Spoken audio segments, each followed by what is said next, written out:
Today we are at a place I have never been before, and I'll bet you haven't either, but I'm going to show you around here in just a few minutes. It's the former historic Squaw Peak Inn. It is absolutely beautiful. We're in Paradise Valley here, right? Or are we in Scottsdale or Phoenix? Does anybody know for sure? I think the address said Phoenix. Phoenix, okay, but it's Paradise Valley cusp, I'm sure, and it's absolutely gorgeous. We'll take a look around in a minute. But this Saturday, the 10th of November, is a special event here that's going to benefit the DOVES program, and Miss KB is running my camera. KB, this is, it benefits victims of late life domestic violence and elder abuse. It is the only program of its kind in the country, and we'll get to that in just a moment. I'll give you a website in case you'd like to find out more about it. But 3 Arizona authors, first time published, are going to be here with their books. You'll have a chance to talk with them, do some early holiday shopping. They'll sign those books, and I want to have a chance to find out a little bit about their stories. And I know a lot of you like to write. I have many friends, you know who you are, that are writing books, and I have often thought, and we've talked about that, maybe the easiest part of writing a book is writing the book. Then you got to get it published, and that's what's so hard. So we'll find out a little bit about how you might go about doing that, because these 3 ladies right here, take a look around, I'm going to introduce you to them, all are first-time published authors. So let's begin over here on the far end with Karen Kelt. Hi, Karen. Hi, nice to be here. Tell me a little bit about your book. My book is called The Parrot's Perch, and it's based on my true story, and it is an international thriller about corruption and drugs in Brazil. Let's see, hold it up there. Let's see a copy of the, very pretty. And I'm interested to know why you wrote this as a novel as opposed to just your story. Well, I wrote it as a novel because I wanted to bring it into current time, because what happened in the book happened to me in the late 70s, but what happened to me still goes on every day in Brazil. And so I wanted to have it people to be able to understand that it's current, that it's an issue that's current and that happens all the time. And it has to do with police corruption, It correct? has to do with police corruption. Okay, and I know that you had a very particular reason for writing this book in that they are going to be hosting the Olympics coming That's up. right. Brazil is going to be hosting the Olympics in 2016, and this type of thing that goes on in Brazil is not really known. Most people think of Brazil, they think of Rio and Carnival and samba and soccer, but they don't understand that there's a darker side to Rio, and I am trying to raise awareness of that. So you'll have a chance to read this book and know that it is, at least most parts of it are a true story, probably parts of it are fictionalized as well to make it more of a thriller, but The Parrot's Perch. Now let's move on to Andrea Chilcote, who lives in Cave Creek. Yes. Hi. And, hi, and hold up your book and tell us about Eric's Hope.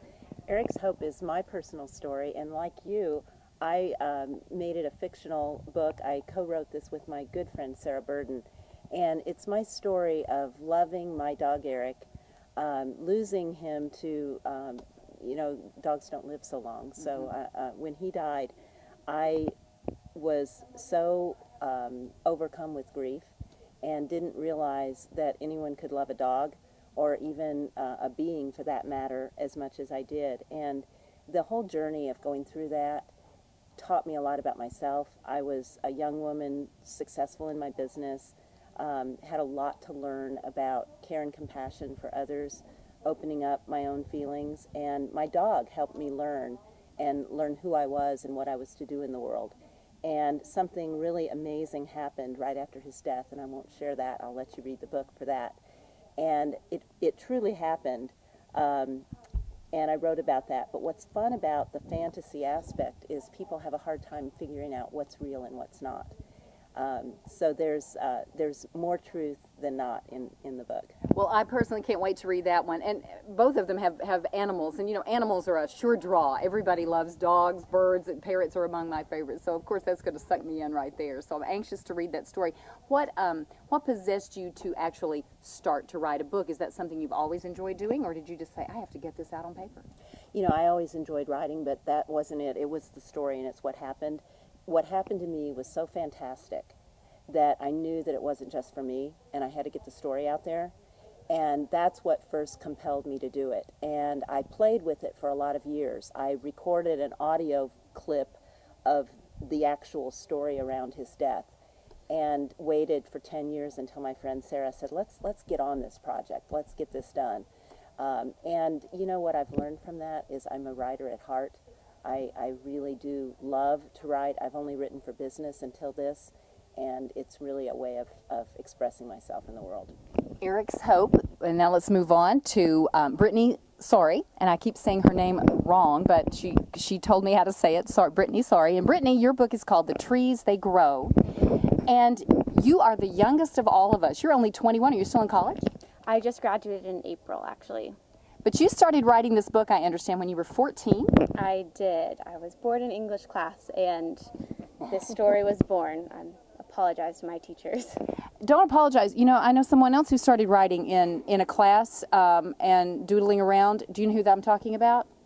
Taylor Swift. Yes. Didn't she write a hit song in math class one day because she was bored to tears? Well, here's another teenager who started doing something fantastic like that. Tell me just a little bit about yours. It's kind of a medieval fantasy, it sounds like. It is. It's geared towards young adults. I like to call it an adventure novel because it's very light fantasy, but it's about a brother that's trying to find his kidnapped sister and the incredible things that he goes through and discovers and people he meets and the way that he realizes that he can't do it by himself, which I think we so often hear you can do it all by yourself, and the message of my book is very much that to do something great you have to work with others and trust other people. Let me ask you a little bit about the writing process. Since you started it, bored in English class one day, how much of it do you think you got written when you were 14? I think really what happened when I was 14 was I discovered the characters. This is the third version.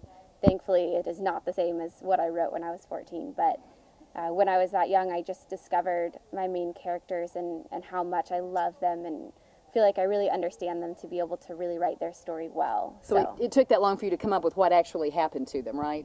Right. I think I figured out what happened to them when I was about 16, and then it took that long to finally get it into words that I thought other people would want to read. So. Okay, so everyone can see that it's hard enough to write a book. Now, very quickly, I just want to find out, once you've got the book written, what on earth do you do with it then? Who's got a story to tell about getting something published? I don't know if I have a story about getting it published, but I was very lucky that my local library did a little talk on local authors in Cave Creek. And while I was there, I met some people who knew some Hollywood people. And they actually read the book and loved the story. And so the book is now being produced as a Hollywood movie. And so to me, that was something that was, you know, the farthest thing from my mind. And it is the type of thing that can happen, I think, if you have something that draws people's attention. So you would say, in a way, you went to the library and heard this talk, and you kind of lucked up on somebody to publish your book and say, wow, this would make a great movie. So luck played a great part in it. Luck played a great part in it. For me, it was telling a story that was really important to me and hoping to get it out there to raise awareness for a very important issue that anyone who reads the book will discover. But having it go to the next level was just an indication to me that maybe the story was meant to be out there. When are we going to see the movie? Do we know? The movie will be released hopefully the end of 2015, early 2016, which is just before the Olympics in Brazil. Has it been cast yet? No, it's in, they're polishing the script right now, and it's going out to casting early January, February. Wow, we'll be looking for it. How exciting is that? What about you when it came to publishing your book? What did you do once you had your book finished? You got to that, now what do I do? I have a story about the literary agent. We were advised that without an agent, it would be really hard to find a publisher. And we, quite by luck, ran into an agent, literally, who said, I'm interested in this. And she read our manuscript. And the best thing happened. She said, you danced, Andrea, around who you are. You almost went there. You almost gave us the whole story. And you didn't quite do it. So if you'll finish it, we thought it was finished, of course. Yes. You always think it's finished, right? If you'll finish it, I'll represent you. And it was like the most liberating moment of my life. I said, really? I can come out there? I can really put myself into this? So still, even at that point, I wasn't fully willing to share who I was. And once that happened, then the story came together. and that was really the key for us. Tell me where you ran into this agent. How did that happen? At a conference. At a so you went to a conference for budding writers? No, it was a conference on personal self-growth, Okay. Self-awareness, and a lot of authors in that ilk, in this ilk, Okay. were there, and she was representing one of the speakers. Okay, and you went to the library and to hear a talk about book publishing, essentially. Exactly. Okay. And I ran into a gentleman who represents someone financially. He's a financial advisor for a Hollywood producer. All right. Okay, how about you, Brittany? How did you get your book published? Mine's a little different.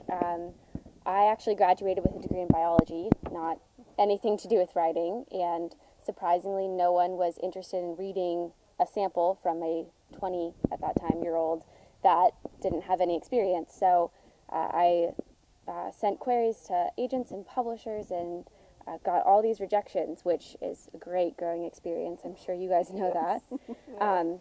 But what ended up happening was I got an email from a publisher that said, we got your information as a reference from someone we really respect. We'd love to read your manuscript. At which point I thought it was a scam. But I looked into them because I was like, no one could contact me. That's not how this happens. You know, I have to sell my soul to try to get someone to read it. And here was this publishing company saying, we want to read your work. And it was really just a fairy tale from there on out. We kept checking them out, and they kept surprising us with what a wonderful publishing company they are. And so they got my information from a conference, a writing conference in New Hampshire. I literally don't know anyone that's even been to New Hampshire. I have no idea who that was at all. And so while I guess you could call it luck, I really call it providence, because somebody out there really did me a favor, and I can't even thank them. So Wow, that's interesting. Ladies, please hold up all of your books. Let's just see them again, and what people can see this Saturday at the former historic Squaw Peak Inn. We have The Parrot's Perch, and Karen Kelt, and Eric's Hope with Andrea Chilcote, and The Trees They Grow with Brittany Sorry. And all three of them will be here on Saturday. You can buy books, read them yourself, get them for your friends, get them signed, ask them questions, and I hope you enjoy. We're going to take you now for a quick look around the Squaw Peak Inn. So here we go with a quick peek around the historic Squaw Peak Inn. This is actually in a gated neighborhood just south of Tatum and Shea. And it's a private residence. It used to be an inn back in the 1930s, but these days it's often used for events like this special DOVES event coming up on Saturday, November 10th from 2 to 4. Weddings are often held here, but since it is in a gated neighborhood, this might be one of your only opportunities to see inside this beautiful territorial home. Again, DOVES is a program that helps victims of elder abuse and late-life domestic violence, the only program of its kind in the country. If you'd like to RSVP for this event, the info is where you clicked on the link to this interview. And if you'd like to find out more about DOVES, go to dovesprogram.org. Happy reading!